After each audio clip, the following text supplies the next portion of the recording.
TV सत्यमेव व्रतम। सर्वोच्च न्यायालयामध्ये आज उद्धव ठाकरेंच्या शिवसेनेमधून उपमुख्यमंत्री एकनाथ शिंदेंच्या शिवसेनेमध्ये प्रवेश केलेल्या 6 फुटीर खासदारांच्या विलिनीकरणाबाबत सुनावणी होणार आहे। हे प्रकरण शिवसेना नाव आणि पक्ष चिन्हाच्या प्रकरणापेक्षा वेगळं आहे। नेमकं हे प्रकरण काय आणि याचिकाकर्त्या खासदारांचं म्हणणं काय जाणून घेऊयात सविस्तरपणे। जून 2026 मध्ये ऑपरेशन टायगर अंतर्गत उद्धव ठाकरे यांच्या शिवसेना उबाटा गटातील 6 खासदार एकनाथ शिंदे यांच्या शिवसेनेत विलीन झाले।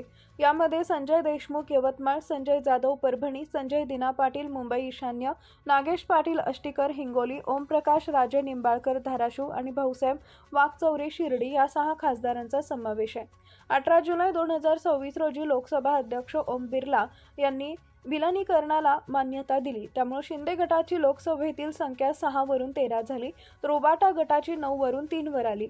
शिवसेना उबाटा नेते आणि खासदार अरविंद सावंत यांनी सर्वोच्च न्यायालयात याचिका दाखल करून या निर्णयाला आव्हान दिले। हे विलिनीकरण घटनाबाह्य, अवैध आणि 10व्या अनुसूचीच्या अपात्र कायदा तरतुदींचं उल्लंघन आहे, असं सावंत यांनी या याचिकेमध्ये म्हटलंय। पक्षानेच विलिनीकरण केलं नाही तर खासदारांनी एकतर्फी निर्णय घेतला, तसेच परिपत्रक जॉईंट सेक्रेटरीने जारी केले असल्यानं अध्यक्षांचा औपचारिक आदेश असल्याचं स्पष्ट नाही।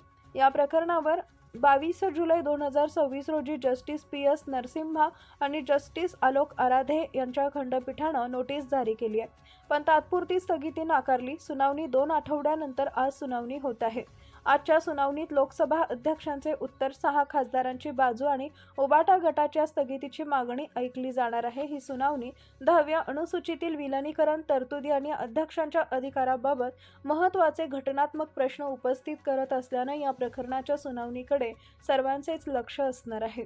सरन्यायाधीश सूर्यकांत, न्यायमूर्ती जय माल्या बागची आणि न्यायमूर्ती व्ही मोहना यांच्या त्रिसदस्यीय खंडपीठासमोर सुरू असलेलं शिवसेना पक्ष नाव चिन्ह प्रकरण वेगळं आहे। या प्रकरणाची सुनावणी उद्या म्हणजेच 11 ऑगस्ट रोजी होणार आहे।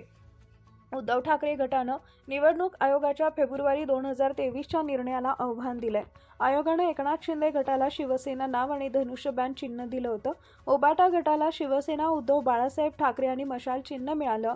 यावर आक्षेप घेत दाखल करण्यात आलेल्या याचिकेवर मागील आठवड्यामध्ये 2 दिवस सुनावणी झाल्यानंतर प्रकरण या आठवड्यात पुन्हा सुनावणीसाठी घेतलं जाणार आहे।